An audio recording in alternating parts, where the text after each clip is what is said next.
ಪ್ರಾಣಿ ಸಂಘರ್ಷ ಇವತ್ತಿಂದಲ್ಲ ಅನಾದಿ ಕಾಲದಿಂದಲೂ ಇದೆ. ಮಾನ್ಯ ಸಭಾಪತಿಗಳೇ, ಹಿಂದೆ ಅರಣ್ಯ 60-70% ಇತ್ತು, ಈಗ 20% ಅರಣ್ಯ ಇದೆ. ಅರಣ್ಯ ಕ್ಷೀಣಿಸ್ತಾ ಇದೆ. ವನ್ಯಜೀವಿ ಸಂರಕ್ಷಣೆ ಕಾಯ್ದೆ ಬಂದ ಮೇಲೆ ವನ್ಯಜೀವಿಗಳ ಸಂಖ್ಯೆ ಜಾಸ್ತಿ ಆಗಿದೆ. ಕರ್ನಾಟಕ ರಾಜ್ಯದಲ್ಲಿ 2022ರಲ್ಲಿ ಗಣತಿ ಮಾಡಿದಂಥ ಸಂದರ್ಭದಲ್ಲಿ 6395 ಆನೆ ಇದೆ ಅನ್ನುವಂಥದ್ದು ಇದೆ. ಇಡೀ ರಾಜ್ಯದಲ್ಲಿ ಆನೆಯಲ್ಲಿ ನಂಬರ್ 1 ಅಂದರೆ ನಮ್ಮ ರಾಜ್ಯ. ಹುಲಿಯಲ್ಲಿ 2ನೇ ಸ್ಥಾನದಲ್ಲಿದ್ದೀವಿ, 563 ಹುಲಿಗಳಿದ್ದಾವೆ. ಇಂಥದ್ರಲ್ಲಿ ಸುಮಾರು ವರ್ಷದಿಂದ ಪ್ರತಿ ವರ್ಷ 50ರಿಂದ 65 ಜನ ಮಾನವ ಪ್ರಾಣಿ ಸಂಘರ್ಷದಲ್ಲಿ ಮೃತಪಡ್ತಾ ಇದ್ದಾರೆ. ಎಲ್ಲಕ್ಕಿಂತ ಹೆಚ್ಚಿನ ಒಂದು ದುರ್ಘಟನೆಗಳು ಇಲ್ಲಿ ಆನೆ ತುಳಿತದಿಂದ ಆಗ್ತಾ ಇದೆ.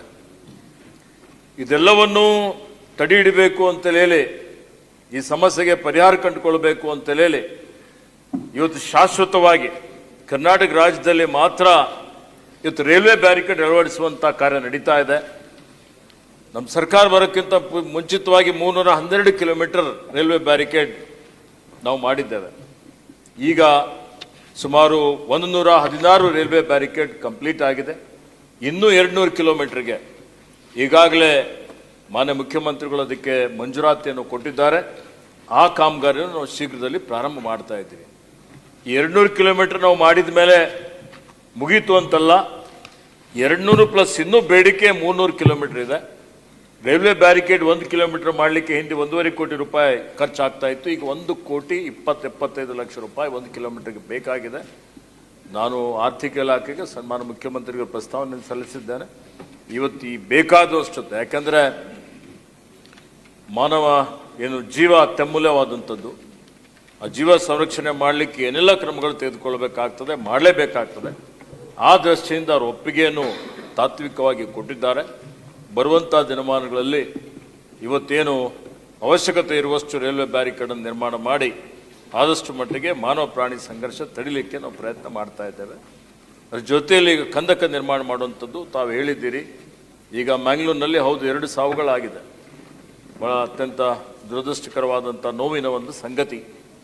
ಇವತ್ತು ಅದನ್ನು ಕಡಿಮೆ ಮಾಡುವಂಥ ದೃಷ್ಟಿಯಿಂದ ಅಲ್ಲಿನೂ ಸುಮಾರು ಕಡೆ ನಾವು ಆನೆ ಕಂದಕ ನಿರ್ಮಾಣ ಮಾಡಿದ್ದೇವೆ. ಅದಕ್ಕೆ ನಿರ್ವಹಣೆನೂ ಮಾಡ್ತಾ ಇದ್ದೇವೆ. ಟೆಂಟಿಕಲ್ ಫೆನ್ಸಿಂಗ್ ಮಾಡಿದ್ದೇವೆ. ಸುಮಾರು 1700 ಕಿಲೋಮೀಟರ್ ಆನೆ ಕಂದಕ ನಿರ್ಮಾಣ ಮಾಡಿದ್ದೇವೆ. ಇಲ್ಲಿವರೆಗೆ ಸುಮಾರು 1300 ಕಿಲೋಮೀಟರ್ ಇವತ್ತು ಟೆಂಟಿಕಲ್ ಫೆನ್ಸಿಂಗ್ ಮಾಡಿದ್ದೇವೆ. ಇನ್ನು ಈ ವರ್ಷ ಎಷ್ಟು ಬೇಡಿಕೆಗೆ ಅನುಗುಣವಾಗಿ, ಯಾಕೆಂದರೆ ಹೋದ ವರ್ಷ ಮ್ಯಾಂಗ್ಳೂರಿನಲ್ಲಿ ಸಮಸ್ಯೆ ಇರಲಿಲ್ಲ. ಏನಾಗಿದೆ, ಆನೆ ಮತ್ತು ಕಾಡಿಗೆ ವ್ಯತ್ಯಾಸ ಇಲ್ಲ. ಇವತ್ತು ಸುಮಾರು ವರ್ಷದಿಂದ ಕೆಲವೊಂದು ಆನೆಗಳು ಅರಣ್ಯದ ಹೊರಗಡೆನೇ ಇದ್ದಾವೆ. ಈಗ ಕೊಡಗಿನಲ್ಲಿ 114 ಆನೆ, ಮೊನ್ನೆನೇ ಹೋಗಿದ್ದೆ ನಾನು, ರಿವ್ಯೂ ಮಾಡಿದೆ. 114 ಆನೆಗಳು ಕೊಡಗಿನಲ್ಲಿ ಅರಣ್ಯದ ಹೊರಗಡೆ ಇದ್ದಾವೆ. ಅವೆಲ್ಲ ಕಾಫಿ ಎಸ್ಟೇಟಲ್ಲಿ ಇದ್ದಾವೆ. ಅಲ್ಲೇ ಇರ್ತವೆ, ಅಲ್ಲೇ ಬೆಳೀತವೆ, ಅಲ್ಲೇ ಹುಟ್ಟುತ್ತವೆ. ಅದೇ ರೀತಿಯಲ್ಲಿ ಹಂಗೆ ನಡೀತಾ ಇದೆ. ಅದೇ ರೀತಿಯಲ್ಲಿ ಹಾಸನದಲ್ಲಿ ಸಹಿತ, ಈಗ ಹಾಸನದಲ್ಲಿ ಇವತ್ತು ಆನೆ ಸಮಸ್ಯೆ ಜಾಸ್ತಿ ಆಗಿದೆ. ಈ ಹಾಸನದಲ್ಲಿ ಸಹಿತ ಸುಮಾರು 40ರಿಂದ 60 ಆನೆಗಳು ಇವತ್ತು ಕಾಡಿನ ಹೊರಗಡೆ ಇದ್ದಾವೆ. ಈ ಆನೆಗಳು ಒಂದು ಕಡೆಯಿಂದ ಒಂದು ಕಡೆ ಮೂವ್ಮೆಂಟ್ ಮಾಡ್ತವೆ. ಈಗ ಮತ್ತೆ ಚಿಕ್ಕಮಗಳೂರು ಕಡೆ ಆನೆಗಳ ಹಾವಳಿ ಮತ್ತೆ ಸುಮಾರು 15 ದಿವಸದಿಂದ ಪ್ರಾರಂಭ ಆಗಿದೆ. ಅಲ್ಲಿ ಸಹಿತ ಇದರಲ್ಲಿ ಸಾವು ಆಗಿದೆ. ಅದಕ್ಕೆ ಇಲ್ಲಿವರೆಗೆ ಆನೆಯಿಂದ 13 ಸಾವುಗಳಾಗಿದೆ ಈ ಏಪ್ರಿಲ್ನಿಂದ. ಇವತ್ತು ಅದೇ ರೀತಿಯಲ್ಲಿ ಬೇರೆ ಬೇರೆ ಪ್ರಾಣಿಗಳ ಒಂದು ದಾಳಿಯಿಂದ 19 ಸಾವುಗಳು ಇಲ್ಲಿವರೆಗೆ ಆಗಿದೆ. ಹೋದ ವರ್ಷ 47 ಸಾವುಗಳಾಗಿತ್ತು. ಅದಕ್ಕಿಂತ ಮುಂಚಿತವಾಗಿ 65 ಸಾವುಗಳಾಗಿತ್ತು. ಈ ರೀತಿಯಲ್ಲಿ ಇವೆಲ್ಲ ಕಾಡಿನಲ್ಲಿ ಆನೆಗಳಿಗೆ ಬೇಕಾಗುವಂತ ಆಹಾರ ಏನಿದೆ, ಬಿದಿರು ಬೆಳೆಸುವಂಥದ್ದು, ಅಲ್ಲಿ ಅವ್ರು ಏನ್ ಬೇಡಿಕೆ ಇದೆ, ಬೇಡಿಕೆಗೆ ಅನುಗುಣವಾಗಿ ಕಂದಕ ನಿರ್ಮಾಣ ಮಾಡುವಂಥದ್ದು ಇರ್ಬೋದು, ಅಥವಾ ನಿಮ್ಗೆ ಟೆಂಟಿಕಲ್ ಫೆನ್ಸಿಂಗ್ ಹಾಕುವಂಥದ್ದು ಇರ್ಬೋದು.